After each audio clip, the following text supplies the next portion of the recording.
গল্পের নাম পাহাড়ের পাদদেশে এক মানুষ। মানবিক স্পর্শ চ্যানেল। পাহাড়ের পাদদেশে দাঁড়িয়ে আছে একজন মানুষ।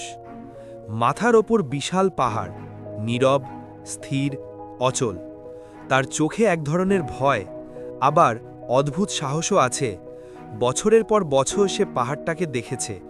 মাঝে মাঝে মনে হয়েছে এই পাহাড় হয়তো তার জীবনের মতোই কঠিন, যাকে কখনো জয় করা যায় না। তার স্বপ্ন ছিল পাহাড়ের ওপারে পৌঁছানো। কেউ জিজ্ঞেস করলে হেসে বলতো, ওখানে কি আছে? উত্তর ছিল সহজ, স্বাধীনতা। কিন্তু বাস্তবতা ছিল একদম উল্টো। তার পায়ের নিচের মাটিতে ছিল দারিদ্র্যের বোঝা, কাঁধে ছিল জীবনের অস্থিরতা। দিনে সে কাঠ কাটে, বাজারে নিয়ে গিয়ে বিক্রি করে। কেউ দেখে না তার পরিশ্রম। কেউ বলে, এটা তো তোমার জীবন, এটাই হবে সারা জীবন। কথাগুলো ছুরি হয়ে বুক ভেদ করে, কিন্তু সে থামে না। প্রতিদিন রাতে পাহাড়ের সামনে দাঁড়িয়ে বলে, আমি একদিন তোমাকে জয় করব। একদিন ভোরে সে আবার পথ ধরল।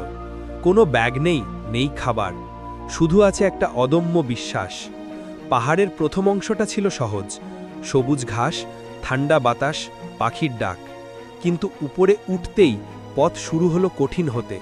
পাথর খসে পড়ছে, শরীর কেঁপে ওঠে, হাত কাটে, পা ভেটে যায়, কিন্তু সে ওঠার গতি কমায় না। ক্লান্ত হয়ে যখন নিচে তাকায়, দেখে নিচের পৃথিবী ছোট হয়ে গেছে। সেই শহর, সেই মানুষগুলো যারা বিশ্বাস করত না যে সে কিছু করতে পারবে। তার চোখে জল আসে, কিন্তু সে জানে না এটা ব্যথার জল নাকি গর্বের। উপর উঠতে উঠতে অন্ধকারে সূর্য ডুবে যেতে থাকে, পৃথিবী লাল হয়ে আসে, কিন্তু পাহাড়ের মাথা তখনও অনেক দূরে। সে থেমে যায়, হাঁটু গেড়ে বসে পড়ে। মনে হয়, আমি কি পারবো? এক মুহূর্তে তার মাথায় ভেসে ওঠে তার জীবন, তার সংগ্রাম, তার অপমান।